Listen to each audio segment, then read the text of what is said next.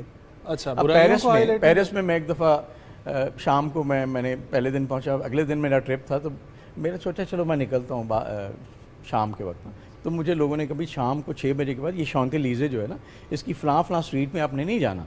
کیوں؟ وہاں پہ تو وہ لوٹ لیتے ہیں، وہ مارتے ہیں، وہ جو وہاں پہ اسپیشل وہ ہے. تو میں بڑا حیران ہوا. اسی طرح جب میں آئی واز ان جرمنی اور میں اپنے دوستوں سے پوچھ رہا تھا کہ میں نے نیکسٹ ویک اٹلی جانا ہے، روم جانا ہے، تو مجھے کہتے تھے اپنا جو والیٹ ہے نا اس کو فرنٹ پاکٹ میں رکھنا. میں نے کہا کیوں؟ انہوں نے کہا وہ پیسے نکال لیتے ہیں. I saw it myself. تو there are so many problems across the world. لیکن ہمیں شوق ہے کہ ہم اپنی اور اپنوں کی ہر برائی کو کرید کے پہلے کریدیں اور اس کے بعد معاشرے پہ پیش کریں، دنیا میں پریزنٹ کریں اس کو. تو ہمیں یہ سمجھ نہیں آتی کہ وہ دنیا جو ہے نا بڑی سمجھدار ہے. صحیح بات ہے. وہ ہم سب کو سمجھتی ہے کہ آپ سارے کے سارے گندے گدلے لوگ ہیں. تو ہمیں میرا خیال ہے اس چیز کو سمجھنا ٹھیک ہے اور اس کو کریکٹ کرنا ہے. ایگزیکٹلی آپ بالکل ٹھیک کہہ رہے ہیں. یہ چیزیں تو ہائی لائٹ ہوگی. اب یہ بتائیے گا کہ ہم کس طریقے سے پازیٹیوٹی کے فیکٹر کی طرف جا سکتے ہیں. اب بیسیکلی نا جیسے میں نے کہا کہ ایک مائنڈ سیٹ چینج کی ضرورت ہے، اور یہ مائنڈ سیٹ چینج انڈیویجول سے شروع ہوتا ہے اور پورے معاشرے پہ جاتا ہے. وہ یہ ہے کہ دیکھیں ہم نے ہر چیز کو نا ذاتی دشمنی بنا لی ہے. ایوری تھنگ میرا خیال ہے پرسنل لینا کسی چیز کو ایک بڑا پرسنل میٹر ہے، بڑا قیمتی میٹر ہے. ہم ہر ایک کو پرسنل لے لیتے ہیں، ہر چیز کو پرسنل لے لیتے ہیں. ہم نے اپنی خوبصورت ایک جو چوائس ہے اس کو ایسے در بدر یوز کرنا شروع کر دیا. اب پالیٹکس میں آپ دیکھیں لوگ ایک دوسرے کی ذات پہ حملہ کرتے ہیں. آپ اپنے اداروں میں دیکھیں، آفیسز میں دیکھیں، گلی محلے فیملیز میں دیکھیں، لوگ ایک دوسرے کو کی پرسنالٹی پہ اٹیک کرتے ہیں. تو میرا خیال ہے ہمیں یہ سب سے پہلے سوچنا ہے کہ پرسنل ہونا بہت ہی پرسنل میٹر ہے. آپ چیزوں کو اس کے پیرائے میں لیں. There is nothing called absolute disagreement. ٹھیک ہے نا، میں آپ کی بات سے، آپ کی رائے سے ڈس ایگری کر سکتا ہوں، آپ سے نہیں کر سکتا. بیکاز آپ بھی، جیسے میں نے کہا، آپ بھی وہی اللہ کی خاص مخلوق ہیں جیسے میں ہوں. تو یہ نہیں ہو سکتا کہ میں کہوں میں باعزت ہوں اور آپ نہیں. تو ہمارا مسئلہ یہ ہے کہ ہم ایک بات کے اختلاف کو نیکسٹ سیکنڈ میں ذاتی اختلاف بنا لیتے ہیں. ہم اس کو ایگو کا مسئلہ بنا لیتے ہیں. ہم نے اس آرگیومنٹ کو ون کرنا ہوتا ہے. اس سے ہمیں نکلنا پڑے گا. ایگری. اب آگے جو ہے سر ہم لوگ بڑھتے ہیں اور اس کو یہ تو سارے ہائی لائٹس جو ہے نا ہو گئے پوائنٹس، لیکن سر جب بہتری کی طرف ہم نے جانا ہے تو اچھی چیزوں کو ہائی لائٹ کرنے کی ضرورت ہے. تو یہی جو چیز ہم نے شروع کرنی ہے اس میں ایک آپ نے کہا کہ اپنے لیے تو چلو پھر بھی ہم لوگ سوچ لیتے ہیں، دوسروں کے لیے سوچنا کتنا امپورٹنٹ ہے اور پھر اپنے ملک کے لیے سوچنا کتنا امپورٹنٹ ہے اور اس جگہ کو ویلیو کیسے دینا ہے سر. وہ پریکٹسز یہ میں کہہ رہا ہوں کہ اب ہمیں یہ سمجھنا ہے کہ یہ 3 جو رسپیکٹس ہیں نا، یہ رول آف لا ہے نا، دنیا میں آپ جہاں بھی جائیں یہ ایک باقاعدہ پڑھائی جاتی ہے. ان کو ہمیں ویلیو دینی پڑے گی. مطلب اپنی رسپیکٹ کیا کہ آپ اپنے آپ کو پہچانیں. اللہ نے آپ کو کیوں بھیجا اس دور میں. مطلب جیسے ایک وہ میرے کلاس والے تھے، آج کل باہر ہوتے ہیں. ہم ایک انجینئرنگ میں ایک ٹاپک پڑھ رہے تھے، تو ایک بک میں ایک جملہ مجھے لگ رہا تھا شاید 2 دفعہ ہے، مجھے یہ لگ رہا تھا. تو مجھے کہتا ہے یار یہ دوبارہ اس نے کیوں کہا. تو میں نے کہہ دیا ہوگا، آئی لرن دیٹ فرام ہم. اس نے کہا نہیں، یہ اس میں کچھ اور لاجک ہے، and we made that logic. تو اسی طرح اگر ایک عام رائٹر کوئی غیر ضروری چیز دوبارہ نہیں لکھتا تو آپ کیسے سوچ سکتے ہیں کہ کریٹر جس نے یہ کائنات بنائی وہ غیر ضروری طور پہ ایک انسان کو بھیج دے اس دنیا میں. ایسا نہیں ہوتا. سب سے پہلے ہم نے یہ سمجھنا ہے کہ ہمیں بھیجا گیا ہے تو there must be a very specific special reason. تو اپنی رسپیکٹ، اپنی ایبلٹی کو پہچانا. پھر یہ ہے کہ کوئی بندہ اگر یہاں پہ ہمارے لیے کام کر رہا ہے، صفائی کر رہا ہے، آپ یہ سوچیں کہ وہ اس کا کام ہے. ہاں، وہ ہے ہیومن بینگ، وہ ہے اشرف المخلوقات، اس کی بھی وہی رسپیکٹ ہے. ٹھیک ہے. اور third thing, this is most important جو آج کے ٹاپک کے حوالے سے، اللہ جہاں آپ کو بھیجتے ہیں، جس جگہ بھیجتے ہیں وہ اور جن حالات میں بھیجتے ہیں وہ آپ کے لیے بہترین ہے. مسئلہ یہ ہمیں اس کا شعور نہیں ہے.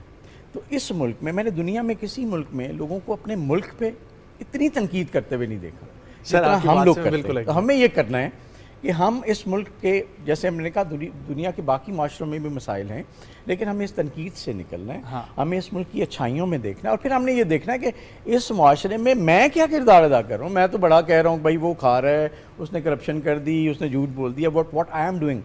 تو مجھے اپنے کردار کو بہتر بنانا ہے. دیکھیں اللہ تعالیٰ نا آپ سے یہ نہیں پوچھیں گے کہ یار امریکہ کا صدر بدل گیا تم نے کیا کیا، because it's not in your scope. اللہ یہ پوچھیں گے کہ جہاں تم بیٹھے ہو جو تمہاری ذمہ داری تھی اس کو کیسے پورا کیا. تو ہم اپنے سکوپ پہ توجہ دینا شروع کر دیں, اس میں بہتری لانا شروع کر دیں, اور یقین کریں جس دن ہم اپنے سکوپ کو بہتر کریں گے نا, اللہ تعالیٰ کی قدرت کا ایک نظام ہے, وہ اس انوائرمنٹ کو ٹھیک کرنا شروع کر دیتے ہیں. ہم کوالیفائی تو کریں, ہم یہ ثابت تو کریں کہ ہم اس قابل ہیں. تو ہمیں میرا خیال ہے تنقید سے اور ایک دوسرے کی برائی سے نکل کے ہمیں بہتری کی طرف جانا. اب دیکھیں ایک چھوٹی سی بات میں چاہوں گا آپ کی یہیں پہ بات, ہم نے ذکر کیا کہ پاکستان میں لوگ جو ہے, ہم نے جو لبے لباب نکالا کہ پاکستان میں لوگ پاکستان کو جو ہے نا وہ برا بھلا کہتے ہیں, ٹھیک ہے, اور اپنے آس پاس کے ماحول کو برا بھلا کہتے ہیں. سر میں چاہوں گا کہ آپ کچھ اچھائیوں کی طرف آئیں, کیونکہ معذرت کے ساتھ ابھی تک ہماری جتنی بات ہوئی اس میں آپ نے بھی وہی چیز ہائی لائٹ کی ہے. انالیسس سے کریں گے کیونکہ یہ سمجھنا ضروری ہے, ہمیں سمجھ نہیں آتا, ہم بغیر سوچے کر رہے ہیں. اچھا ہم کریں کیا؟ دیکھیں ملک کیا ہوتا ہے یہ آج جا کے نا فلسطین والوں سے پوچھیں, صحیح بات ہے, کشمیر کے لوگوں سے پوچھیں کہ ملک اپنا ملک کیا ہوتا ہے. ہمیں پکا پکایا مل گیا نا, ہاں, جیسے ہم خاندانی مسلمان ہیں نا, ہم سوچ سمجھ کے مسلمان نہیں ہوئے تو ہمیں اس کی قدر نہیں ہے. اسی طرح ہمیں ملک بھی پکا پکایا بنا بنایا یا ہمیں اس کی قدر نہیں ہے. جس چیز کی آپ قدر نہیں کرتے, شکر نہیں کرتے نا, اللہ اس میں برکت نہیں ڈالتا. اللہ شکر گزار کو پسند کرتے ہیں. ہمیں پہلے سب سے پہلے جب ہم اسی کو کنیکٹ کریں, ہمیں اس ملک کے لیے اللہ کا شکر گزار ہونا چاہیے. یار میں بیٹھا ہوں نا, میں اپنی مرضی سے بات کر رہا ہوں, میں اپنی مرضی سے سر اٹھا کے جی رہا ہوں. آپ باہر رہتے ہیں, آپ ایز اے سیکنڈ سٹیزن رہتے ہیں وہاں, ٹھیک ہے, تو سب سے پہلے اس کی قدر کریں. دوسری بات یہ ہے, ہم نا ایک 50th اینیورسری ایک دور میں پاکستان میں, اس وقت گورنمنٹ سروس میں تھا, تو ہم نے کہا 50th اینیورسری مناتے ہیں. مجھے ایک دوست نے, کچھ لوگوں نے کہا, بہت سارے لوگوں نے کہا یار 50 سالوں میں تم لوگوں نے کیا پا لیا, ایسے خوشیاں منا رہے ہو, اینڈ ٹچ می کہ یار یہ کیا ہوا. اچھا میرے ایک دوست تھے بڑے پڑھے لکھے, پڑھے لکھوں سے آپ سیکھتے ہیں, تو میں نے ان سے پوچھا, میں نے کہا یہ بات یہ کر رہے ہیں تو کیا کرنا چاہیے. اس نے کہا یہ غلط کہہ رہے ہیں. اب میں وہ بات کروں گا جو آپ چاہتے ہیں. انہوں نے کہا یار دیکھیں جب پاکستان بنا تھا نا تو بڑے بڑے شہروں میں 2 گھنٹے کے لیے جنریٹر چلتا تھا اور بجلی آتی تھی تھوڑی بہت. آج چلیں ابھی ہم تھوڑے کرائسس میں ہیں, لیکن آج ماشاءاللہ دیکھیں ہم روشنیوں میں بیٹھے ہیں, آج ہمارے پاس موٹر ویز ہیں, آج ہم ایک ایٹامک کنٹری کے طور پہ دنیا میں جانے جاتے ہیں. It's not a joke. بڑے بڑے ملک اس طرف جرت نہیں کرتے. آج ہم ایروپلینز بنا رہے ہیں, آج ہم وہ سب کچھ کر رہے ہیں جس میں ہماری ول ہے. تو میں آپ کو بتاؤں کہ 2 چیزیں آپ کو ترقی دیتی ہیں, ایک آپ کا ویژن اور ایک آپ کی ول, ٹھیک ہے. تو ویژن یہ ہونا چاہیے کہ ٹھیک ہے ہمارے مسائل ہیں, بٹ مسائل کہاں نہیں ہوتے, لیکن اس ملک میں اتنا پوٹینشیل ہے بیکاز ہم ایک جینوئن کنزیومر مارکیٹ ہیں. آبادی کتنی ہے ماشاءاللہ, 22 کروڑ سے زیادہ. Genuine consumer market.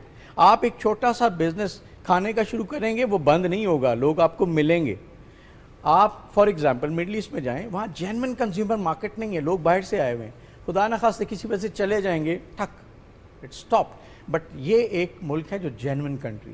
تو آپ کو مایوس ہونے کی ضرورت نہیں ہے, آپ انٹرپرینیورشپ کی طرف کوشش کریں. میں اس دن, بلکہ اس دن ایک اور آپ کی پی ٹی وی کے ایک اور پروگرام میں بات کر رہا تھا, میں اس دن اپنی گاڑی ایک مینٹیننس کے لیے لے گیا, وہاں ینگ سا لڑکا بیٹھا تھا, 26-27 سال کا میرے خیال میں ہوگا, اوپر نیچے ہو سکتا ہے. تو 2-3 گاڑیاں اس کے کھڑی تھیں, 2 کہتا ہے یہ میری ہے انکل, یہ بھی میری ہے.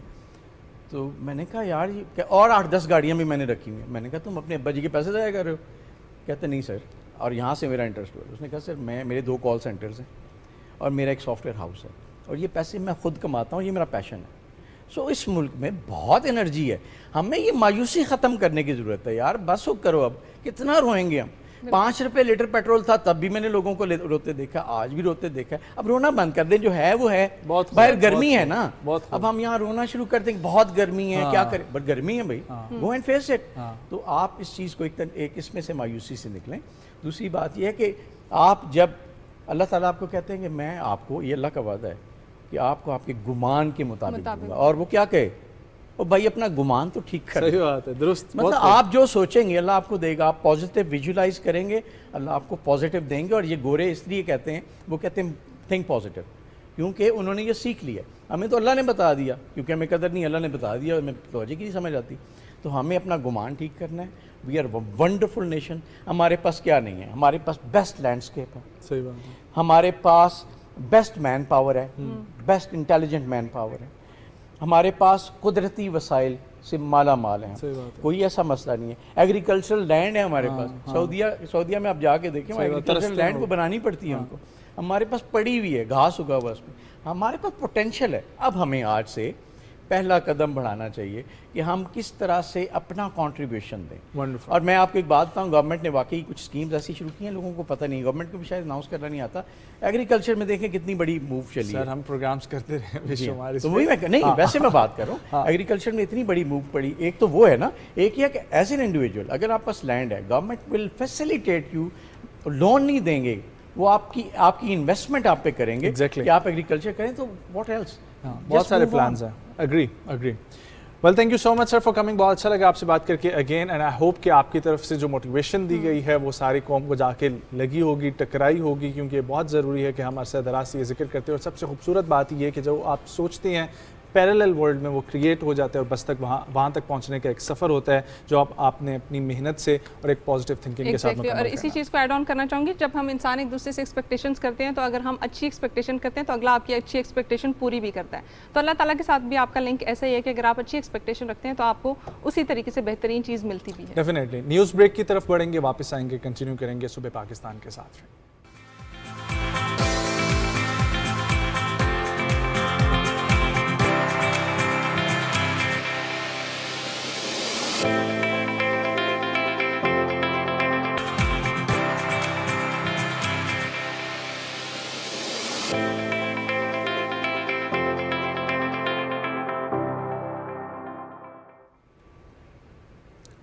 ایک بار پھر صبح پاکستان میں ہمارا اور آپ کا ساتھ برقرار ہے. اور آپ کو پتہ ہے کہ بہت سارے لوگ ایسے ہوتے ہیں جو خود کے لیے کچھ نہ کچھ کرنا جانتے ہیں اور خود کے لیے کچھ نہ کچھ کرنا چاہتے بھی ہیں, لیکن بہت کم لوگ ایسے ہوتے ہیں جو دوسروں کا سوچتے ہیں اور دوسروں کے لیے کرنا چاہتے ہیں. بالخصوص وہ لوگ جو جانوروں کے لیے کچھ نہ کچھ, یا اینیمل لورز ہوتے ہیں, بالکل اسٹرے اینیملس کے لیے کچھ نہ کچھ کرنا جانتے ہیں, تو وہ آف کورس داد کے بھی مستحق ہیں, اور ان کے لیے اپریسیشن بھی جو ہے وہ ہر سٹیپ پہ ہونی بہت زیادہ اہمیت کی حامل. بڑے احساس مند اور بڑے درد دل رکھنے والی یہ شخصیات ہوتی ہیں, اور یقینی طور پر ابھی ہم تھوڑی دیر پہلے یہ ذکر کر رہے تھے کہ ہمیں اپنے تو چلیں پھر بھی خیال ہوگا, لیکن دوسروں کا, انسانوں کا بھی خیال نہیں ہے.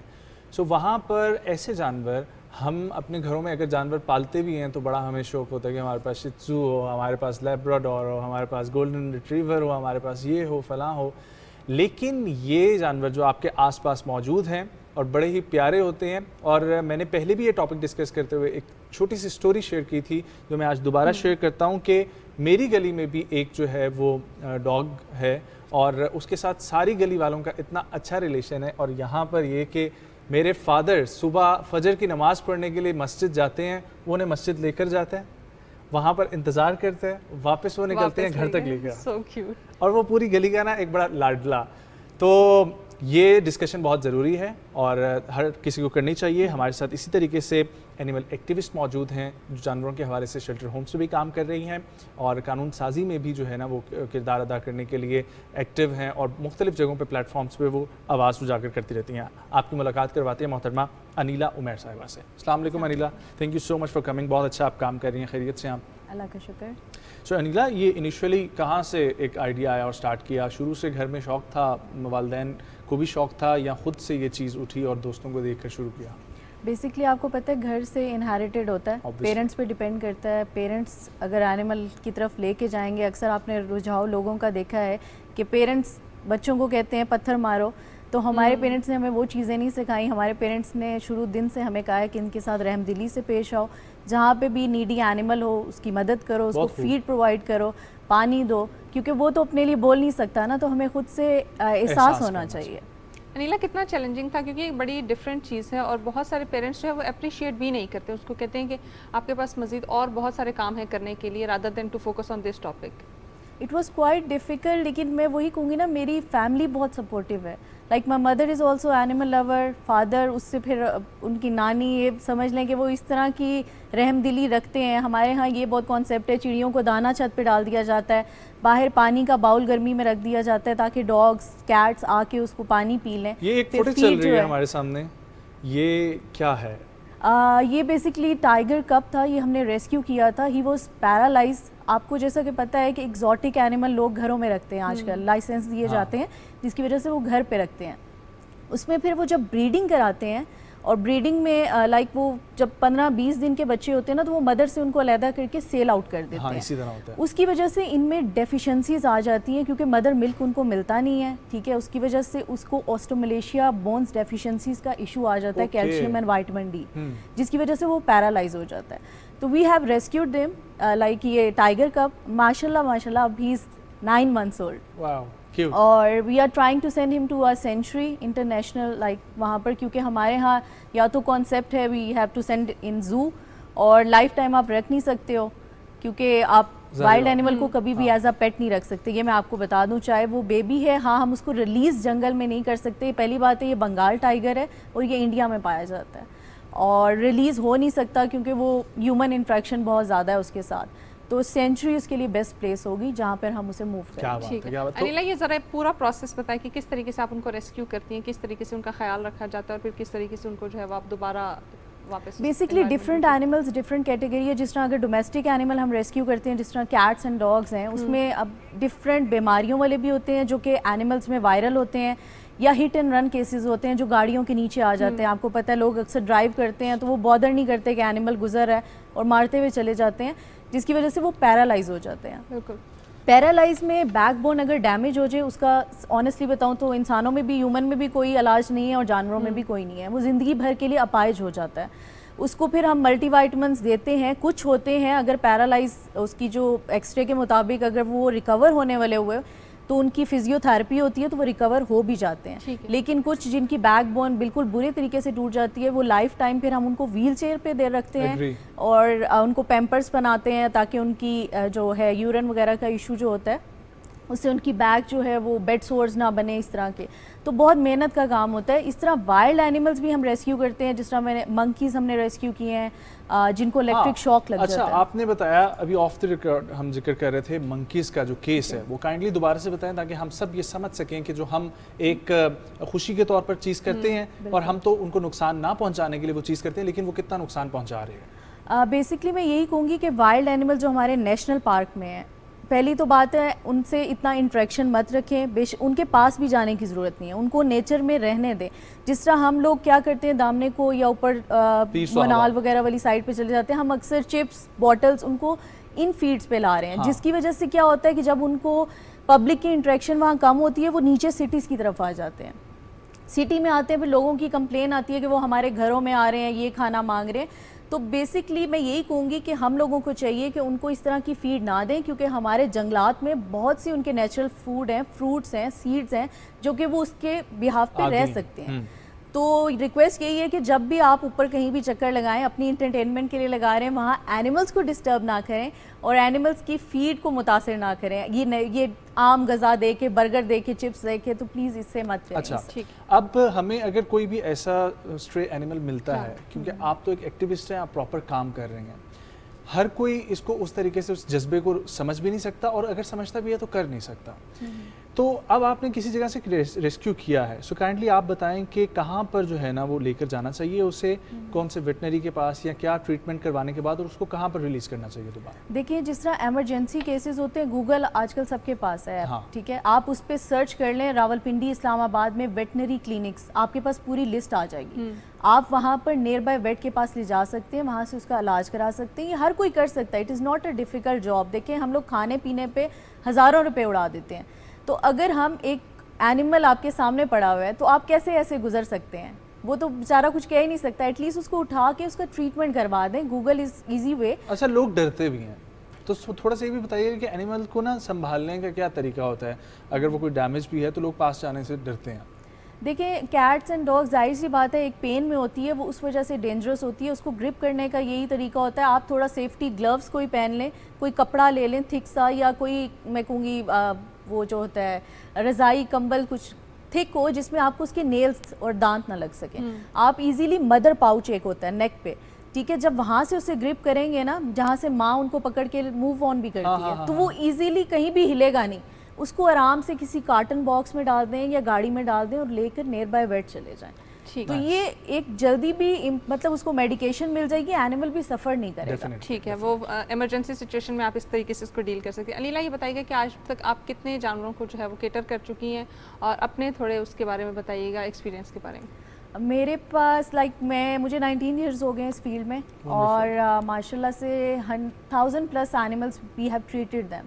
اور اس ٹائم میرے گھر پہ I have a mini shelter at my home. I am having 250 animals, 250 جانور, جس میں میرے پاس وائلڈ اینیملس بھی ہیں, جس میں میرے پاس ڈومیسٹک کیٹس, ڈاگس اور کچھ برڈز ہیں جن کے پر ڈیمیج ہو جاتے ہیں. آپ نے دیکھا اکثر پتنگ اڑاتے ہیں لوگ, اس کی وجہ سے ہماری چیلیں بہت سفر کرتی ہیں. کروز ان کے جب پتنگ میں وہ ڈور میں ونگز آ جاتے ہیں تو وہ بری طرح سے ڈیمیج ہو جاتے ہیں. میری لوگوں سے یہ بھی ریکویسٹ ہے کہ پلیز جب کائٹس اڑائیں تو بہت دھیان رکھیں. اڈاپٹیشن کے لیے بھی آپ دیتی ہیں؟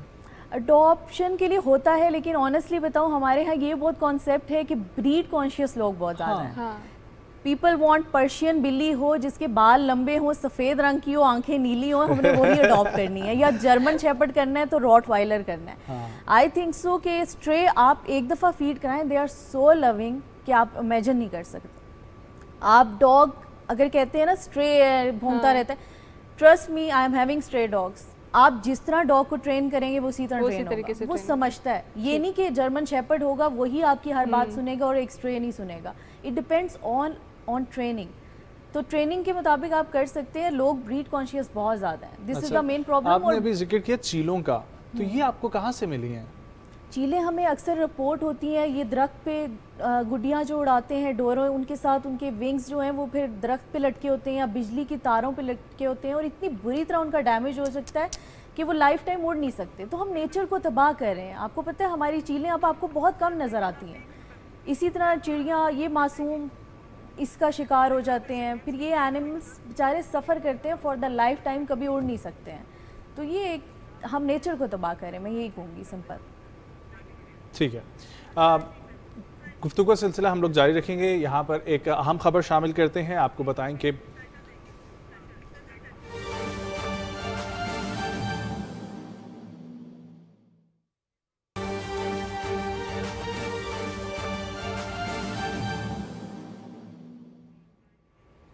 وزیر اعظم پاکستان محمد شہباز شریف کا کرونا وبا کے دوران اپنی جان کی پرواہ کیے بغیر مریضوں کی دیکھ بھال کرنے والے شہید ڈاکٹروں اور ہیلتھ ورکرز کو تمغہ امتیاز بعد از مرگ دینے کا فیصلہ. وزیر اعظم کا ملک بھر سے ڈاکٹروں اور فرنٹ لائن ہیلتھ ورکرز کی کرونا وبا کے دوران خدمات کا اعتراف اور انہیں خراج تحسین. ملک کے ان بیٹوں اور بیٹیوں نے ذمہ داریوں کو نبھاتے ہوئے اس جان لیوا بیماری سے جام شہادت نوش کیا. وزیر اعظم نے کہا کہ پوری قوم ان فرض شناس ڈاکٹرز اور فرنٹ لائن ہیلتھ ورکرز کی مقروض رہے گی. ان ڈاکٹرز اور فرنٹ لائن ہیلتھ ورکرز کے اہل خانہ قوم کا فخر ہیں. پنجاب سے 81, سندھ سے 87, خیبر پختونخوا سے 23, بلوچستان سے 8, آزاد جموں کشمیر سے 4 اور گلگت اور اسلام آباد سے 1 ڈاکٹر کو کرونا وبا کے دوران محنت اور لگن سے لوگوں کی زندگیاں بچانے اور فرض کی ادائیگی کے دوران شہادت پر تمغہ امتیاز بعد از مرگ دیا جائے گا. پاکستان بھر سے 59 نرسوں اور فرنٹ لائن ہیلتھ ورکرز کو بھی کرونا وبا کے دوران اپنی جان کی پرواہ کیے بغیر خدمات اور لوگوں سے جان بچانے پر تمغہ امتیاز بعد از مرگ سے نوازا جائے گا. آپ کو بتائیں کہ وزیر اعظم محمد شہباز شریف کا کرونا وبا کے دوران اپنی جان کی پرواہ کیے بغیر مریضوں کی دیکھ بھال کرنے والے شہید ڈاکٹروں اور ہیلتھ ورکرز کو تمغہ امتیاز بعد از مرگ دینے کا فیصلہ. وزیر اعظم کا ملک بھر سے ڈاکٹروں اور فرنٹ لائن ہیلتھ ورکرز کو کرونا وبا کے دوران خدمات کا اعتراف اور انہیں خراج تحسین پیش کیا گیا. ملک کے ان بیٹوں اور بیٹیوں نے ذمہ داریوں کو نبھاتے ہوئے ان جان لیوا وبا سے جام شہادت نوش کیا.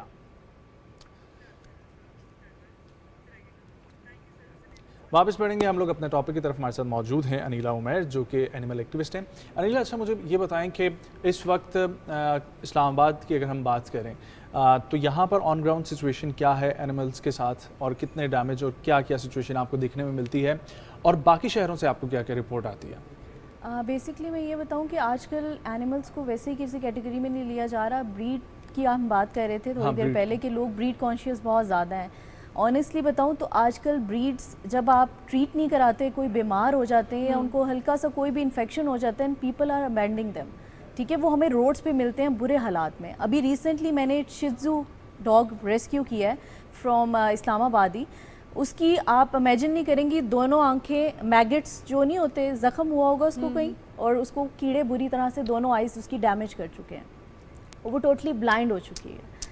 سو آپ نہیں امیجن کر سکتے کہ بریڈ کا بھی ہمارے ملک میں یہ حال ہے